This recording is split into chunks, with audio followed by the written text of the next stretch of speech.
ప్రభు నామానికే మహిమ కలుగును గాక.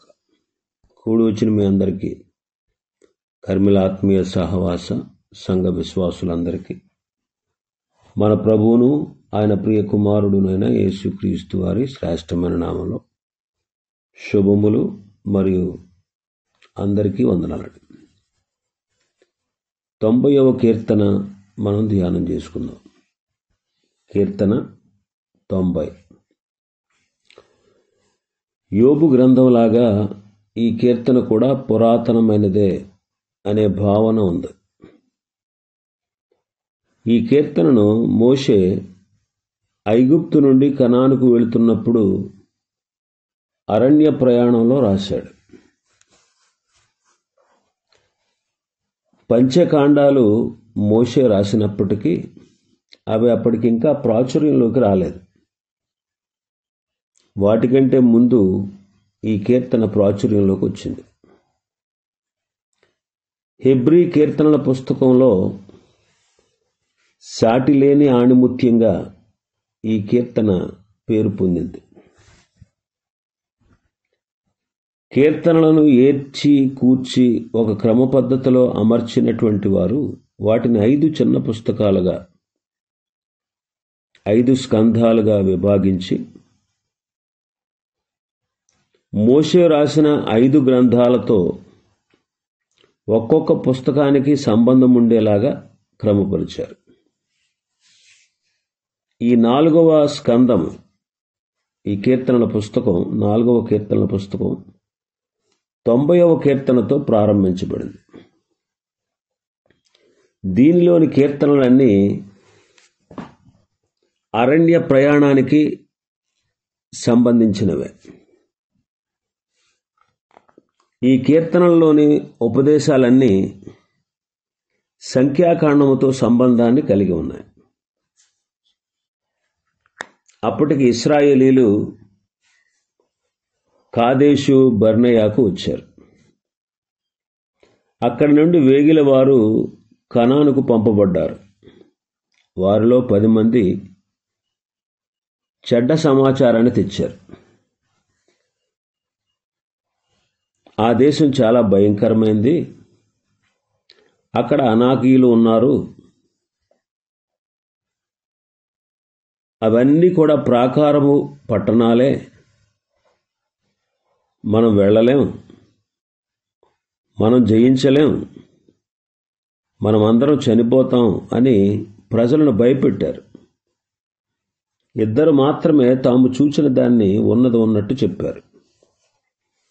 అది పాలు తేనెలు ప్రవహించు దేశమని, వారికి భయపడవలసిన అవసరం లేదని చెప్పారు వాళ్ళు, యెహోషువ కాలేబులు. ప్రజలందరూ కూడా 10 మంది చెప్పిందే నమ్మారు.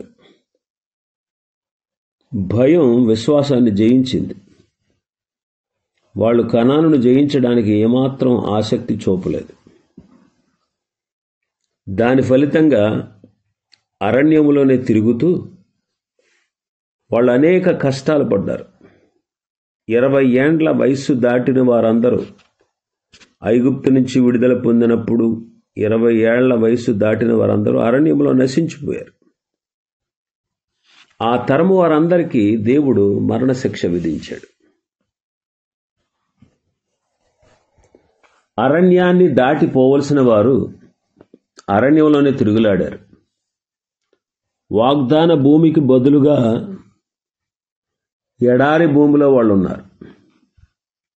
కనానును జయించడానికి బదులు అరణ్యములో వాళ్ళు శ్రమలు అనుభవించారు. అరణ్యములోనే ఒక స్థలము నుండి మరొక స్థలానికి తిరుగులాడారు. ఎక్కడ చచ్చిన వారిని అక్కడే పాతిపెట్టారు. అలా 40 సంవత్సరాలు తిరిగారు. వారు సీనాయి అరణ్యంలో తిరుగుచున్నప్పుడు ఈ గొప్ప కీర్తనను మోషే రాశాడు. బైబిల్లో దైవజనుడు అని పిలువబడిన వారు 8 మంది ఉన్నారు. ఇదిగో ఈ కీర్తనలో పైన చిన్న అక్షరాలతో రాయబడినది దైవజనుడైన మోషే. ద్వితీయోపదేశకాండం 33:1 కూడా ఉంటుంది. సమూయేలు కూడా దైవజనుడు అని పిలువబడ్డాడు. సమూయేలు మొదటి గ్రంథం 9వ అధ్యాయం 6వ వచనం. దావీదు కూడా దైవజనుడు అనబడ్డాడు. నెహెమ్యా గ్రంథం 12:24లో. ఏలియా కూడా దైవజనుడు అని పిలువబడ్డాడు. రాజుల మొదటి గ్రంథం 17వ అధ్యాయం 18వ వచనం. ఎలీషా కూడా దైవజనుడు అని పిలువబడ్డాడు. రాజుల 2వ గ్రంథం 4వ అధ్యాయం 7వ వచనం. షమయా అనే ఆయన కూడా దైవజనుడు అని పిలువబడ్డాడు. దినవృత్తాంతాల 2వ గ్రంథం 11:2. ఇగ్దల్యా అనే అతను కూడా దైవజనుడు అని పిలువబడ్డాడు. ఇర్మియా గ్రంథం 35వ అధ్యాయం 4వ వచనం.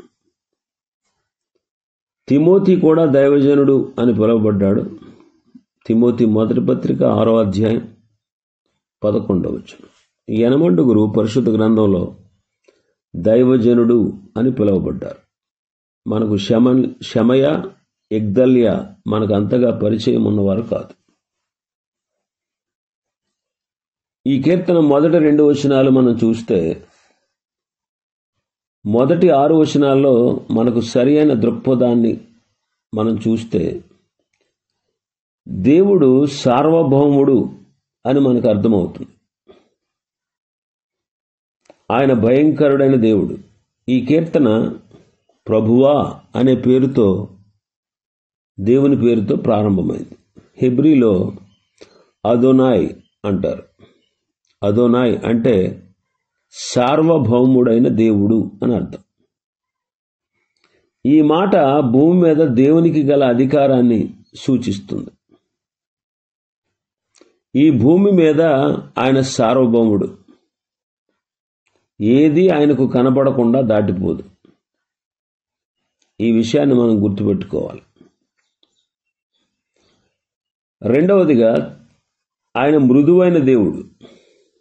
ప్రభువా, తరతరముల నుండి మాకు నివాస స్థలము నీవే అంటున్నాడు. నివాస స్థలం అనే మాటకు గుహ అని అర్థం. ఇంటికంటే గుహ వెచ్చగా ఉంటుంది. మోషే దేవుని గూర్చి ఆలోచించినప్పుడు బహుశా ఈ గుహను గూర్చి ఆలోచించి ఉంటాడు. గుహ వెలపటి భాగం చల్లగా ఉంటుంది, కానీ దాని లోపల భాగం వెచ్చగా ఉంటుంది. ప్రేమగల దేవుని చేతులలో ఒక వ్యక్తి సౌఖ్యంగా ఉండగలడు. ఇంకా ఆయన నిత్యుడైన దేవుడు. అందుకే 2వ వచనంలో, పర్వతములు పుట్టక మునుపు, భూమిని లోకమును నీవు పుట్టింపక మునుపు, యుగ యుగములకు నీవే దేవుడవు. జీవితం చాలా చిన్నదే. అయితే దేవుడు చిన్న జీవితం గలవాడు కాదు. ఆయన శాశ్వత కాలము ఉండే దేవుడు. ఈ విషయాన్ని మనం మనసులో ఉంచుకోవాలి. దేవుడు సార్వభౌముడు. ఆయన గొప్ప దేవుడు, మృదువైన వాడు, అనంతమైన దేవుడు, గొప్ప దేవుడు. కనుక మనల్ని పట్టించుకోడు అని ఎప్పుడు మనం అనుకోకూడదు. ఆయన వద్ద మన నివాసం ఉండాలని ఆయన కోరుతున్నాడు. 3-4 వచనాలు మనం చూస్తే, నిత్యుడైన ఈ గొప్ప దేవుడు మనుష్యుల పట్ల సానుభూతి కలిగి ఉన్నాడు. మరణమునకు మన మీద ఉన్న అధికారం ఆయనకు తెలుసు. అందుకే 3వ వచనంలో అంటాడు, నీవు మనుషులను మంటికి మార్చుచున్నావు, నరులారా తిరిగి రెండని సెలవిచ్చుచున్నావు. ఆ పిలుపులో సానుభూతి ఉంది. ఆయన మనుషులను మంటికి మార్చువాడు. మట్టిని మనిషిగా చేసినవాడు, మనుషులను మంటికి మార్చుచున్నవాడు. మరణం అనేది భయంకరమైన సత్యం. అయితే విశ్వాసులకు పునరుత్థానము అనే నిరీక్షణ ఉంది. మరణము జయించబడింది. అయితే మోషేకు కల్వరి ద్వారా వచ్చిన విజయాన్ని గూర్చి మనకు తెలిసినంతగా తెలియదు. యేసుక్రీస్తు ప్రభు సమాధి వద్ద మనం చూస్తే, శనివారం రాత్రి వరకు ఉన్నటువంటి యేసు సమాధి దృశ్యాన్ని మనం చూస్తే, రోమా సైనికులు సమాధి ఎదుట అటు ఇటు తిరుగుతున్నారు. సమాధి మీద రాజముద్ర వేయబడింది. దానిని ఎవరు తొలగించరు. అకస్మాత్తుగా భయంకరులైనటువంటి సైనికులు నిశ్చేష్టులై నిలిచిపోయారు. వాళ్ళ చుట్టూ ఇంకా చీకటి అలుముకునే ఉంది. అంతలో సన్నని వెలుగు కిరణం ఆ సమాధి రాయి మీద పడి కైసరు ముద్రను పగలగొట్టింది. నెమ్మదిగా రాయి కదలడం ప్రారంభించింది. రాయి పూర్తిగా తొలగిపోయేసరికి రోమా సైనికులు భయంకరమైన దృశ్యాన్ని చూస్తున్నట్టుగా ఉండిపోయారు. సమాధి ఖాళీగా ఉంది. ఆ మసక వెలుతురులో ప్రకాశిస్తున్నటువంటి వ్యక్తి వచ్చాడు. అతని ముఖం దేవుని మహిమతో ప్రకాశిస్తూ ఉంది. ఆ దేవదూత ఖాళీ సమాధిని తన స్వాధీనంలోకి తీసుకున్నాడు.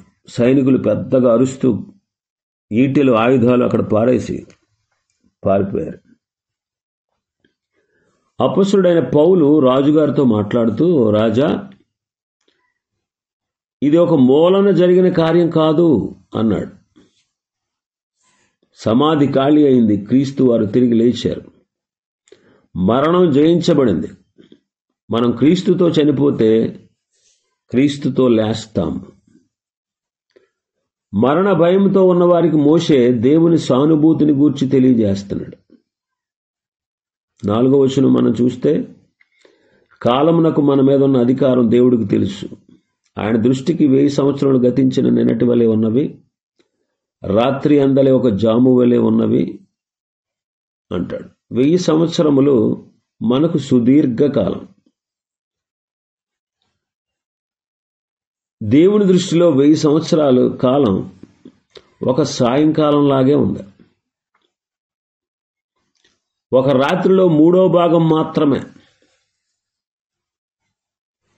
మన 70 సంవత్సరాల చిన్న జీవితంలో మనం పరుగులు పెడతాం దేవుడు చూస్తూ ఉన్నాడు. ఆయన మనలను నిత్యత్వం కొరకు సిద్ధపరుస్తున్నప్పటికీ మనం కాలం యొక్క చెరలో బందీలుగా ఉన్నాం. అందువలన దేవుని సార్వభౌమత్వాన్ని, ఆయనకు మన పట్ల గల సానుభూతిని జ్ఞాపకంలో ఉంచుకొని జీవించాలి. 5-6 వచనాలు చూస్తే, దేవుని ఉగ్రత మనం దృష్టించాల్సిన మరొక అంశం ఇది. మోషే దేవుని తీర్పును ముందుకు తెస్తున్నాడు. ఆయన పంపిన శిక్షలు మోషే మనసులో ఇంకా తాజాగానే ఉన్నాయి. దేవుని నీతి తీర్పులు 3-4 తరముల వరకు కుమారుల మీదకి రప్పిస్తాననే మాటలు అతడు విన్నాడు. మోషే ఉన్న తరము రక్తము ద్వారా విమోచించబడి బలమైన చాచిన చేతితో రప్పించబడిన ప్రజలు.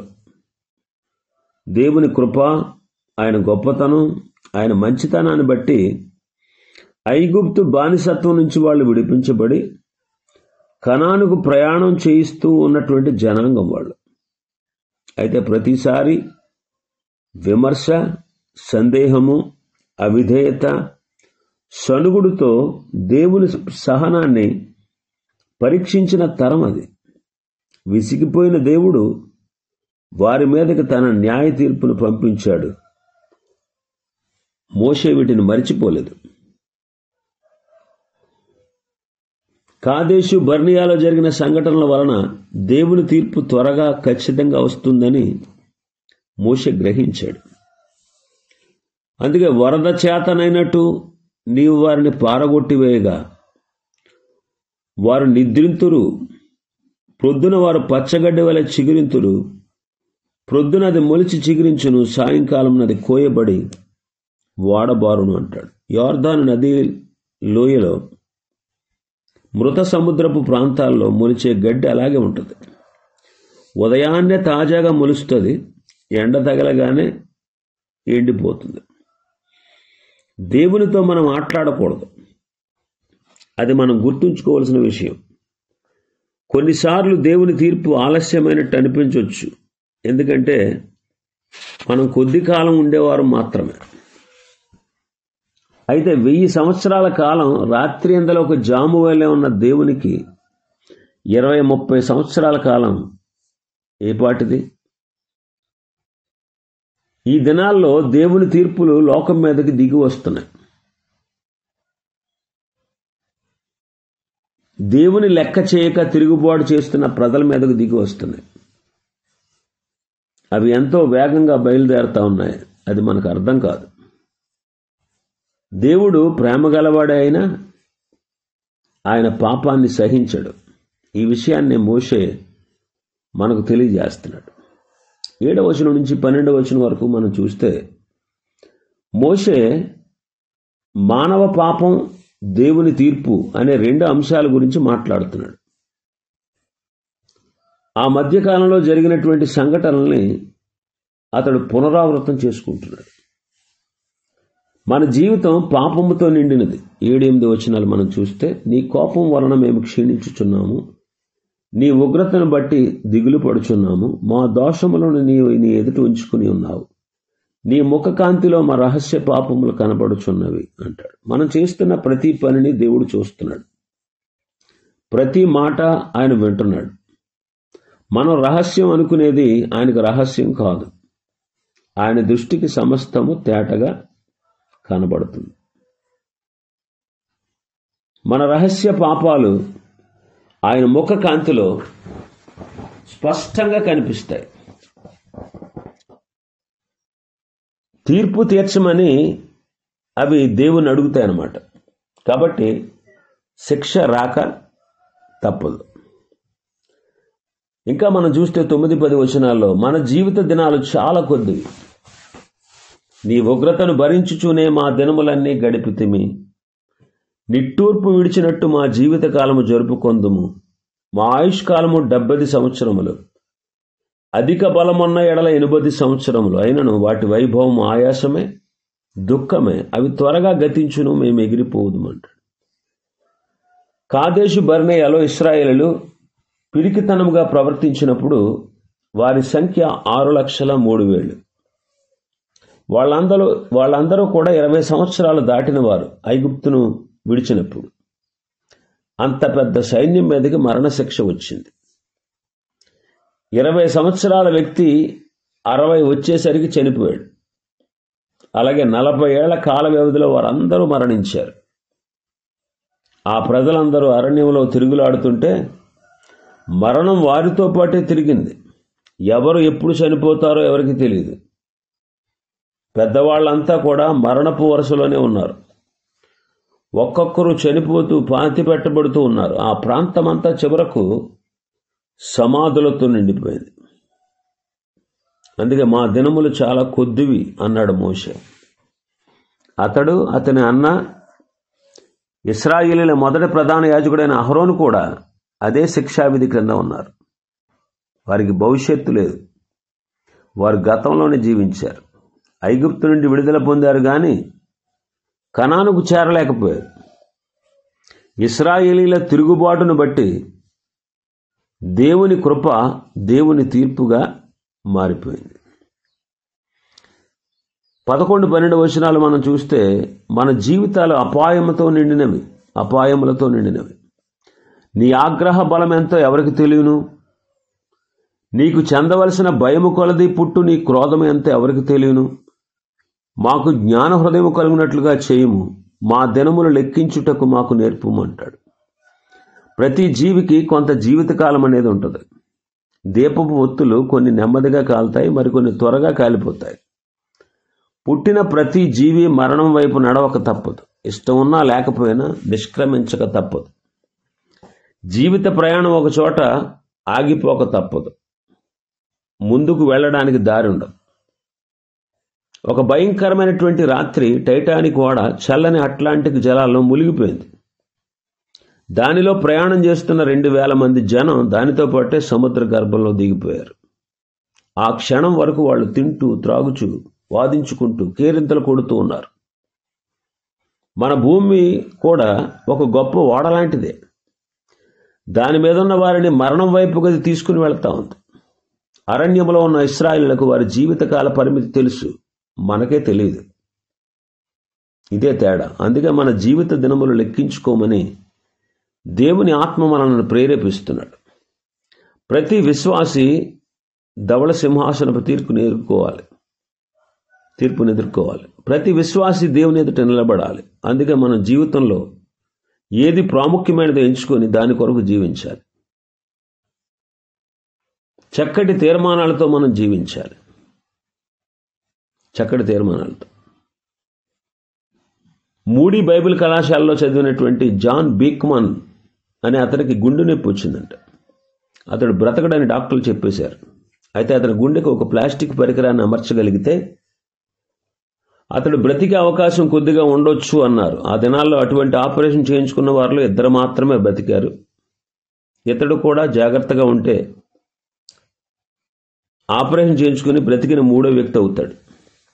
ఆపరేషన్ జరిగిన తర్వాత జాన్ బేక్మన్ చాలా జ్ఞానయుక్తంగా ఆలోచించాడు. తీరిగ్గా కూర్చుని నెమ్మదిగా కాలం గడిపే కంటే బ్రతికినన్ని దినాలు దేవుని సేవ చేయాలని తీర్మానం చేసుకుని మెక్సికోలోని అడవి తెగల మధ్యకు మిషనరీగా వెళ్ళాడంట. ధైర్యంతో, తీర్మానంతో తన జీవితాన్ని జీవించాడు. ఒక కన్ను తన మరణం మీద, మరొక కన్ను నిత్యత్వం మీద ఉంచాడు. జాన్ అతని భార్య ఎలైన్ డాక్టర్ హెచ్చరికలను పట్టించుకోలేదు. వాళ్ళు అడవిలోకి వెళ్ళిపోయారు. అడవి జాతి ప్రజల మధ్య వాళ్ళలాగే జీవించారు.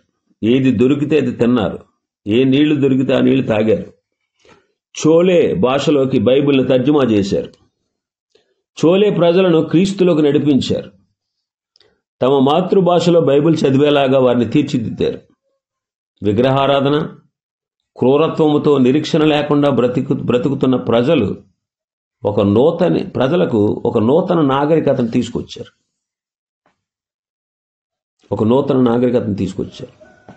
ఇతని విషయం మనం వింటా ఉంటే ఎపఫ్రోదితు గుర్తుకొస్తాడు. రోమాచెరలో పౌలు గారు ఉన్నప్పుడు అతడు దర్శించడానికి వచ్చాడు. అనారోగ్యంతో చావుకు సిద్ధంగా ఉన్నా సరే దేవుని పనిని అతడు నిర్లక్ష్య పెట్టలేదు. క్రీస్తు పని కొరకు అతడు మరణ ద్వారానికి సమీపంగా వెళ్ళి తన ప్రాణాన్ని ఇవ్వడానికి సిద్ధపడ్డాడు. కాబట్టి పాపభరితమైన కొద్ది కాలం ఉండే ఈ జీవితాన్ని సరైన రీతిలో మనం జీవించాం. ఇంకా 13వ వచనం నుంచి 17వ వచనం వరకు మనం చూస్తే జీవితం పట్ల సరైన దృక్పథం కలిగి అనేక గొప్ప సమస్యలను పరిష్కరించిన మోషే చివరిగా ఈ ప్రార్థన చేస్తున్నాడు. 13 నుంచి 17 వరకు. 13వ వచనం అంటాడు, యెహోవా తిరుగుము, ఎంతవరకు తిరుగుక ఇందువు, నీ సేవకులను చూచి సంతాపపడు.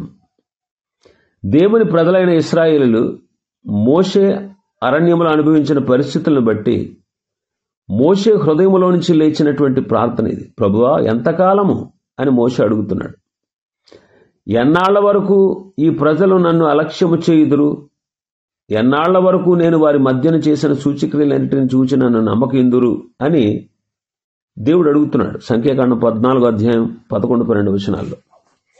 ఐగుప్తీయులను నాశనం చేసిన మరణదోత దేవుడు ఇశ్రాయేలు మీదకి పంపడానికి సిద్ధంగా ఉన్నాడు. అంతే, మోషే వెంటనే విజ్ఞాపనకర్తగా మారిపోయాడు. దేవుడు తన ఉగ్రతను మళ్లించాలని బతిమాలుతున్నాడు. ఆయన పంపించబోతున్న శిక్షను పంపవద్దని వేడుకుంటున్నాడు. దేవుడు మన మధ్య ఉన్నాడనేందుకు ఆయన కార్యముల కొరకు ఒక నూతన గుర్తు కావాలని అడుగుతున్నాడు. దేవుడు తన కోపం నుంచి మళ్ళుకున్నాడు.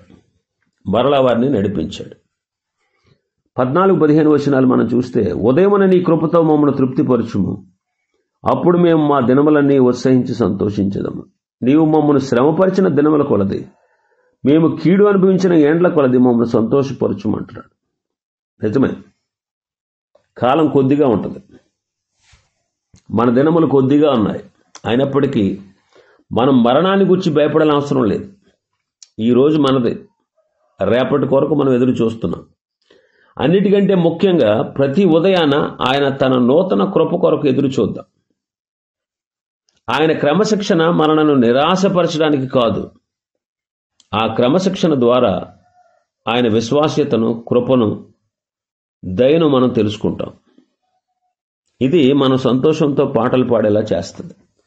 16వ వచనాన్ని మనం చూస్తే, నీ సేవకులకు నీ కార్యము కనుపరచుము, వారి కుమారులకు నీ ప్రభావము చూపించుము అంటున్నాడు. కాదేశు బర్నియా సంఘటన తర్వాత భవిష్యత్తు ఇశ్రాయేలీయుల పిల్లల చేతిలో ఉంది. మన పిల్లలు మన స్థానంలో నిలబడి దేవుని సేవ చేయాలి. దేవుడు మన బిడ్డల పట్ల అత్యాశక్తి కలిగి ఉన్నాడు. వారి జీవితాల్లో దేవుని బలమైన హస్తాన్ని వారు చూడగలగాలి.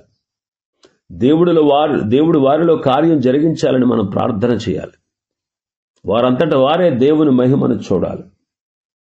17వ వచనంలో మనం చూస్తే ఆఖరిగా, మా దేవుడైన యెహోవా ప్రసన్నత మా మీద నుండును గాక, మా చేతి పనిని మాకు స్థిరపరచుము, మా చేతి పనిని స్థిరపరచుము అంటున్నాడు. మన మనస్సులో మనం ఒక్కసారైనా నైలు నది దగ్గర ఒడ్డున ఉన్నటువంటి గుడిసెలను చూద్దాం. అక్కడ గోషెను దేశంలో ఇశ్రాయేలు బానిసత్వంలో భయంకరమైనటువంటి స్థితిలో మగ్గిపోతా ఉన్నారు. ఆ గుడిసెలలో ఒకదానికి వెళ్ళి మనం చూస్తే అక్కడ అమ్రాము అతని చిన్న కుటుంబం మనకు కనిపిస్తుంది. అమ్రాము ఐగుప్తీలతో కొరడా దెబ్బలు తింటున్నాడు. ఆ గుడిసెలో ఉన్న 3 పిల్లలు, ఆ పిల్లల తల్లి అయినటువంటి యోకేబేదు దైవభక్తి కలిగినది. ఆమె పేరుకు దేవుడే నా మహిమ అని అర్థం. యోకేబేదు అంటే ఆ గుడిసెలో ఆమె మహిమ మేఘంలాగా ప్రకాశిస్తూ ఉంది. ఆ గుడిసెను ఆమె చిన్న పరలోకంగా మార్చేసింది.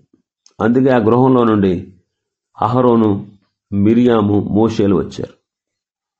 మోషే ఆ విషయాన్ని గుర్తు చేసుకుంటున్నాడు. మా దేవుడని యెహోవా ప్రసన్నత మా మీద నిలుచునుగాక అంటున్నాడు. ఇశ్రాయేలులో ప్రతి తల్లి యోకేబేదు వలె, ప్రతి తండ్రి అమ్రాము వలె ఉండాలని అతని ఆశ. అలాగ ఉంటే దేవుడు తన ప్రజల హస్తాలను బలపరిచి రాబోయే తరము వారు గతించిన తరము వారి వలె కాకుండా ధైర్యంగా వాగ్దాన దేశాన్ని కొనగలిగేలాగా ఆయన చేయగలడు. మోషే చేసిన ఎలాంటి ప్రార్థన మనం కూడా చేద్దాం. మన దేవుడైన యెహోవా ప్రసన్నత మన మీద ఉండును గాక, మన చేతి పనిని మనకు స్థిరపరచాలని మనం దేవునితో చెబుదాం. ఇవి ఈ కీర్తనలో ఉన్నటువంటి విషయాలు. ప్రభు చిత్తమైతే మరొక కీర్తన రేపటి దినం ప్రారంభించుకుందాం. దేవుడి వర్తమాన వాక్యాన్ని మన వెనుకడిలో ఆశీర్వదించునుగాక. ఆమేన్.